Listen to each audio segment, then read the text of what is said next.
श्रोते हो, परिसर या कार्यक्रमात आपलं स्वागत. प्रकाश प्रदूषण याविषयी आपल्याला माहिती देत आहेत प्राध्यापक बाबासाहेब सुतार. मानवाने आपल्या जीवनात प्रचंड प्रगती केली आहे.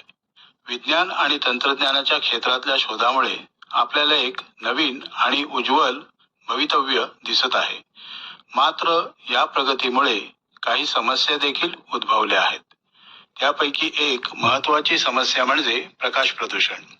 आपल्या आधुनिक जीवनशैलीत विद्युत प्रकाशाचा वापर आता अपरिहार्य झाला आहे. परंतु त्याच वेळी त्याच्या अतिरेकी वापरामुळे प्रकाश प्रदूषणाचं प्रमाण वाढत आहे.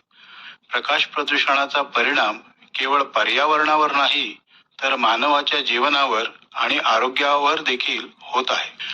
प्रकाश प्रदूषण म्हणजे रात्रीच्या वेळी आवश्यकतेपेक्षा जास्त अवांछित अगर गैरवापर केलेल्या प्रकाशामुळे निर्माण होणारे प्रदूषण. यामध्ये रस्ते, इमारती, उद्याने, वाहनांचे दिवे आणि व्यावसायिक ठिकाणावर असणारे उजेड यांचा समावेश होतो. हा प्रकाश जास्त प्रमाणात आणि चुकीच्या दिशेने उत्सर्जित होतो.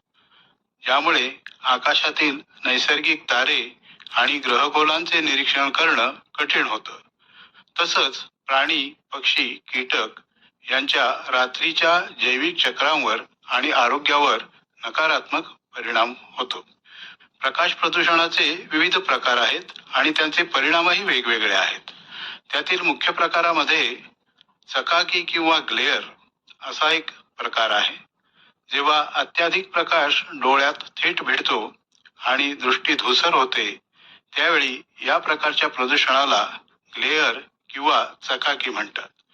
विशेषतः वाहनांच्या प्रखर हेडलाईट्समुळे रात्रीच्या वेळी होणारे अपघातांचे कारण ही प्रकाश चकाकी म्हणता येईल.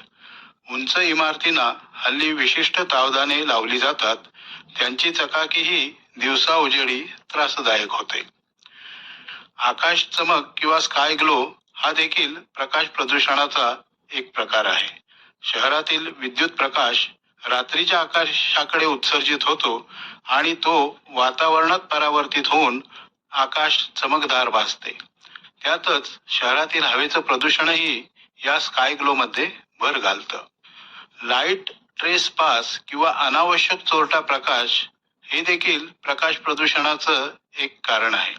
आवश्यकता नसलेल्या एखाद्या ठिकाणी प्रकाश जाऊन त्याचा त्रास होणे म्हणजे लाईट ट्रेस पास. उदाहरणार्थ, एखाद्या रस्त्यावरील दिव्यांचा प्रकाश एखाद्या निवासस्थानी घुसल्यास त्याचा त्रास रहिवाशांना होतो. आधुनिक रस्त्यांच्या बांधणीमुळे घरांजवळून जाणारे उंच पूल व त्यावरील वाहतुकीमुळे निर्माण होणारा प्रकाश हे याचे चांगले उदाहरण आहे. प्रकाश प्रदूषणातील पुढचा एक प्रकार म्हणजे क्लटर किंवा प्रकाशाची अराजकता. विद्युत प्रकाशाच्या जास्त प्रमाणातील वापरामुळे हाय क्लटर किंवा अराजकता ओळखली जाते. मोठ्या जाहिरातींचे फलक, हॉटेल्स आणि इमारतींच्या सजावटीमुळे होणारे अतिरिक्त प्रकाशाचे परिणाम यामुळे प्रकाश प्रदूषणात वाढ होते.